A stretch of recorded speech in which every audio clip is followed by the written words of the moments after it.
चलिए दोस्तों, आज हम एक बहुत बढ़िया गाने के बारे में बात करेंगे जो कि इस गाने को गाए हैं सृष्टि भारती जी, जो कि काफ़ी बवाल है। गाने का टाइटल है नींद नहीं आती है रे, जो कि इसी गाने के बारे में हम बात करने वाले हैं इस वीडियो में। तो वीडियो को लास्ट तक देखते रहें। और जो लोग भोजपुरी बुढ़ हंगामा चैनल को अभी तक सब्सक्राइब नहीं किए हैं वो लोग सब्सक्राइब कर लीजिए। चलिए वीडियो को शुरू करते हैं। नमस्कार दोस्तों, मैं हूँ सतीश। आज जिस गाने के बारे में आप लोगों से बात कर रहा हूँ, फाइनली ये गाना रिलीज हो चुका है।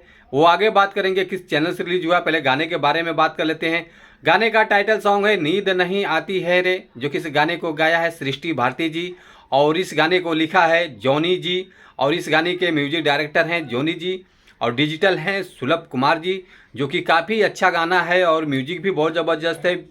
और वीडियो गोविंद प्रजापति, जो कि काफ़ी अच्छा वीडियो डायरेक्टर हैं। और उसके बाद 1 महीना हो चुका है गाने को रिलीज़ करके। 1 महीने में 11 मिलियन प्लस व्यूज़ आ चुका है, लाइक 84 और कमेंट 1300। लाइक जो है 84 का मतलब 84,000 लाइक आ चुका है। तो आप लोग ज़रूर देखिए। और ये गाना देखने को मिलेगा शिवांश म्यूजिक वर्ल्ड चैनल से। तो आप लोग जाइए, देखिए, सपोर्ट कीजिए और आगे तक बढ़ाइए, जहाँ तक कि 25 मिलियन व्यूज़ क्रॉस कर जाएगा।